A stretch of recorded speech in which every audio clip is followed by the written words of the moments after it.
जमीन पर अकड़ कर और कर मत चल कि तू जमीन को फाड़ तो नहीं डालेगा और न लंबा होकर पहाड़ों की चोटी तक पहुंच जाएगा। इन सब आदतों की बुराई तेरे परवरदिगार के नजदीक बहुत नापसंद है। ऐ पैगंबर, ये उन हिदायतों में से हैं जो अल्लाह ने हिकमत की बातें तुम्हारी तरफ वही की हैं, और अल्लाह के साथ कोई और माबूद न बनाना कि ऐसा करने से मलामत ज़दा और रांदाए दरगाह बनाकर डाल दिए जाओगे। मुशरिको, क्या तुम्हारे परवरदिगार ने तुमको तो लड़के दिए और अपने लिए फरिश्तों को बेटियां बनाया?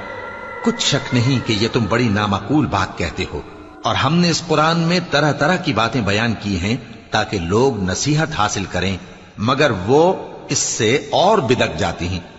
कह दो कि अगर अल्लाह के साथ और माबूद होते जैसा कि ये कहते हैं, तो वो जरूर अर्श वाले की तरफ लड़ने भिड़ने के लिए रास्ता निकालते। वो पाक है और जो कुछ ये बकवास करते हैं उससे उसका रुतबा बहुत आली है। सातों आसमान और जमीन और जो लोग उनमें हैं सब उसी की तस्बीह करते हैं, और मखलूकात में से कोई चीज नहीं मगर उसकी तारीफ के साथ तस्बीह करती है, लेकिन तुम उनकी तस्बीह को नहीं समझते।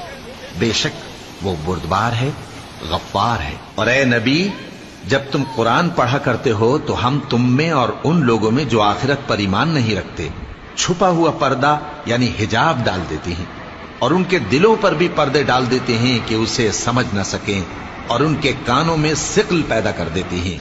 और जब तुम कुरान में अपने परवरदिगार यकता का जिक्र करते हो तो वो लोग बिदक जाते हैं और पीठ फेर कर चल देते हैं। ये लोग जब तुम्हारी तरफ कान लगाते हैं तो जिस नीयत से ये सुनते हैं हम उसे खूब जानते हैं, और जब ये सरगोशियां करते हैं यानी जब जालिम कहते हैं कि तुम तो एक ऐसे शख्स की पैरवी करते हो जिस पर जादू किया गया है, देखो इन्होंने किस किस तरह की तुम्हारे बारे में बातें बनाई हैं, सो ये गुमराह हो रहे हैं और रास्ता नहीं पा सकते। और कहते हैं कि जब हम मरकर बोसीदा हड्डियां और चूर चूर हो जाएंगे तो क्या असर नौ पैदा होकर उठेंगे। कह दो कि खा तुम पत्थर हो जाओ या लोहा या कोई और चीज जो तुम्हारे नजदीक पत्थर और लोहे से भी ज्यादा सख्त हो, झट कहेंगे कि भला हमें दोबारा कौन जिलाएगा।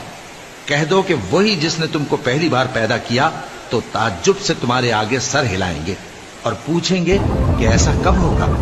कह दो उम्मीद है कि जल्द होगा। जिस दिन वो तुम्हें पुकारेगा तो तुम उसकी तारीफ के साथ जवाब दोगे और ख्याल करोगे कि तुम दुनिया में बहुत कम मुद्दत रहे।